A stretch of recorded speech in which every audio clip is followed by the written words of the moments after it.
Hello, good evening sa lahat, lalong-lalo na sa mga taong nakatulong sa akin, lahat ng mga nagbibigay ng tulong finansyal. Ayan, nakaraos na po ako sa aking tatay na ilibing ko na po kanina kahit sa mataas na bilibingan. Pinagtiyagaan ko po dahil alam nyo naman, medyo nasa kahirapan tayo ngayon at hindi natin pwedeng ipangungutang ang ating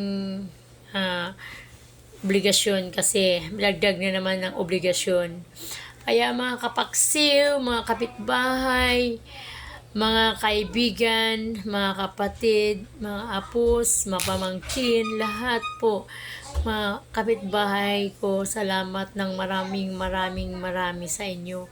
Andyan kayo sa pagdating ng kagipitan at kahirapan at may mga problema akong nadadanas ay naandyan kayo aking kabalikat. Kaya maraming salamat po sa inyo mga kapitbahay, kaibigan, kumari, lahat-lahat at kapatid, mga pamangkin, mga hipag, lahat kayo ay nagpapasalamat po ako sa inyo sa lahat-lahat ng naitulong at naibigay ninyo sa akin. Sobrang thankful po ako sa inyo.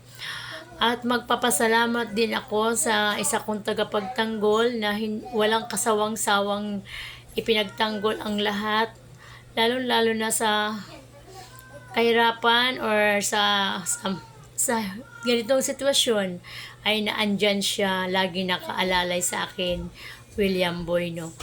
Kaya maraming salamat po sa inyo, nagpapasalamat po ako sa inyo, natapos na po yung aking problema, na ilibing ko na po yung aking tatay na matagal ko na pong ipinaglalaban upang may gumaling siya sa kanyang karamdaman. Ngunit hindi po siya talaga nagtagumpay, pero wala po tayong magagawa, tayo tao lang, may hangganan. Kaya ayan, tanggapin na lang po natin kahit masakit.